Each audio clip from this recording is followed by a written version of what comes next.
তারা ভোটাধিকার প্রয়োগ করতে চান, সেটা যেন আমাদের সংবিধানে উল্লেখ থাকে, সেরকম একটা সংবিধান আমরা চাই।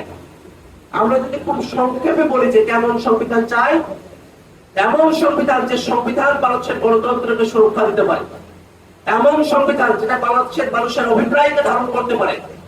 এমন সংবিধান যেটা বাংলাদেশের মানুষের ভোটাধিকারকে সুরক্ষিত করতে পারে, এমন সংবিধান যেটা বাংলাদেশের বিচার বিভাগকে স্বাধীন রাখতে পারে, এমন সংবিধান যারা রাষ্ট্র ক্ষমতায় আসবেন তাদেরকে জবাবদিহিতার আওতায় নিয়ে আসতে পারে, এমন সংবিধান যে সংবিধান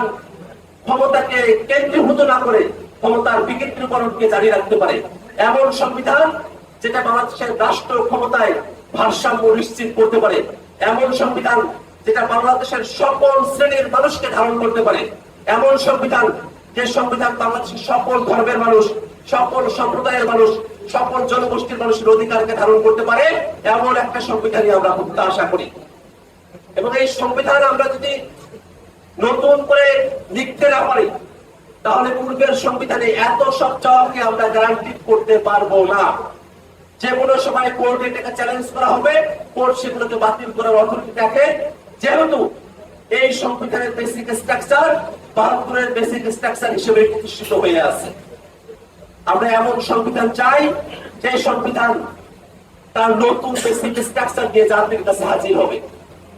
বাংলাদেশে যে একটি নতুন রাজনৈতিক জনগোষ্ঠীর আবির্ভাব হয়েছে, তাদের ধ্যান ধারণা, চিন্তা, আশা, আকাঙ্ক্ষাকে প্রতিফলন করতে পারে এমন একটা সংবিধানই আমরা প্রত্যাশা করি।